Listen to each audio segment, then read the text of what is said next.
Welcome to the video Q Words in Latin from chapter 29 of Ecce Romani. You'll want to have your book open to pages 13, 14, and 15 for this video to go along with the grammar. Latin has lots of words that start with the letter Q, and this can be problematic because they all look very similar. So when we come across them in a translation, we need to be able to correctly identify and then translate all these words that again can look somewhat the same. So we're going to look at 5 Q words today: the relative pronoun, which we covered quite extensively in chapter 28, the indefinite adjective, interrogative pronouns, a causal conjunction, and the exclamatory adverb. Here's our relative pronoun chart. Again, we looked at this a lot in chapter 28. Hopefully by now you have this pretty well memorized. You should be able to identify the gender, number, and case of any relative pronoun you come across in a sentence when you're translating. Here's a sentence from chapter 29, line 5, and I just want to take a look at this for a sec for one more example of relative pronouns and relative clauses. As you're looking at this sentence, hopefully by now, omnia quae videt Cornelia eam delectant, hopefully you can identify the relative pronoun, and then from there identify the relative clause, and then after that, like we did in class, identify the antecedent of the relative clause on your way to coming up with a good translation for this sentence. The sentence is a little tough, even though it's so short, but let's see what we can do.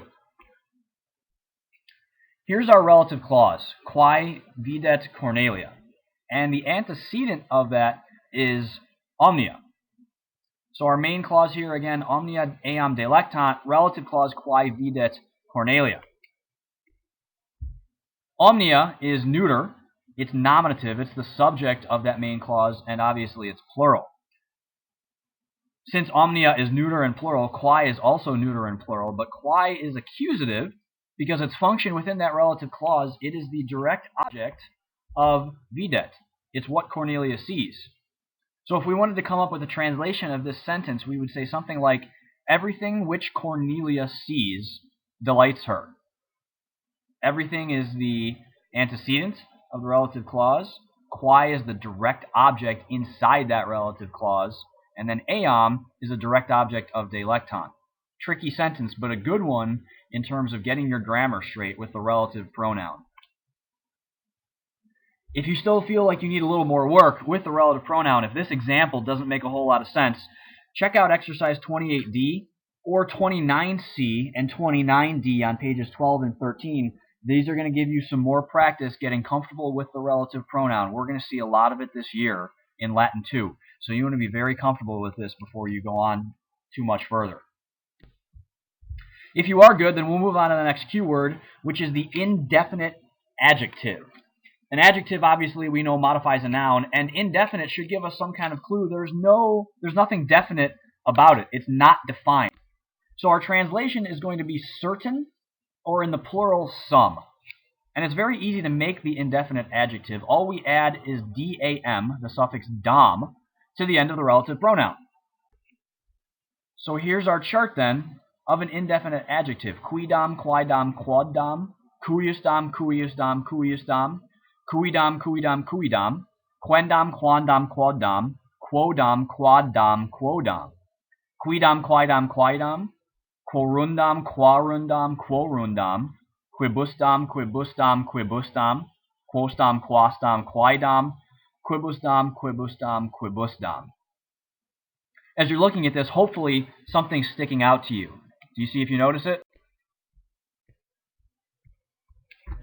In a few forms, the accusative singular for masculine and feminine, and then the genitive plural for masculine, feminine, and neuter, where in the relative pronoun we had the letter M, quem, quam, quorum, quarum, quorum.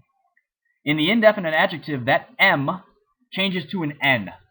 And the reason that happens is something that we've seen quite often in Latin.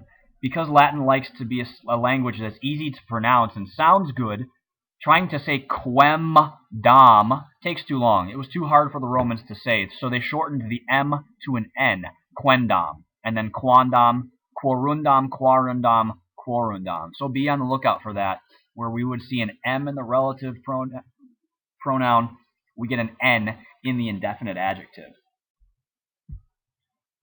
Up next, interrogative pronouns. Pronoun, obviously, again, takes the place of a noun, and interrogative should give us a clue that we're asking a question. So we're going to translate this who or what with a question mark. That's going to be our giveaway that we have an interrogative pronoun. That sentence is going to end in a question mark. Here's our chart.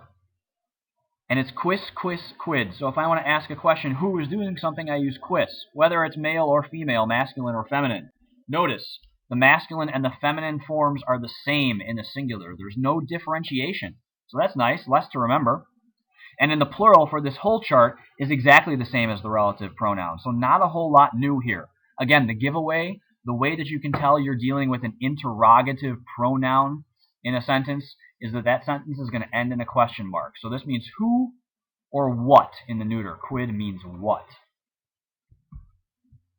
Up next, the causal conjunction. And that's just a fancy way of saying when we're going to use quod to mean because. We saw that as early as chapter 1 in Ecce Romani. But now we know that quod can also be a relative pronoun. If quod is just joining two things as a conjunction, two sentences, two clauses, two ideas, two nouns, then we translate it as because. Pretty simple.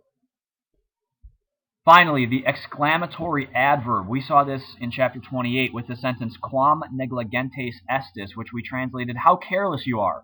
Quam followed by an exclamation point is exclaiming something, so we call that exclamatory, and it's an adverb. So the giveaway for this, how can you tell when you have an exclamatory adverb? If there's an exclamation point. If it's not, then quam is probably the feminine accusative singular of the relative pronoun. So there's 5 cue words. Obviously, they look similar, all 5 of them. Some are even the same as other forms, but depending on punctuation or usage in a sentence, they can mean one of 2 different things. So it's very important that we know these well and can identify them correctly so we can translate a sentence correctly. For more practice, I would definitely check out exercise 29E. On page 15, there are 10 sentences there that will give you some practice on all these different forms and making sure you identify them correctly.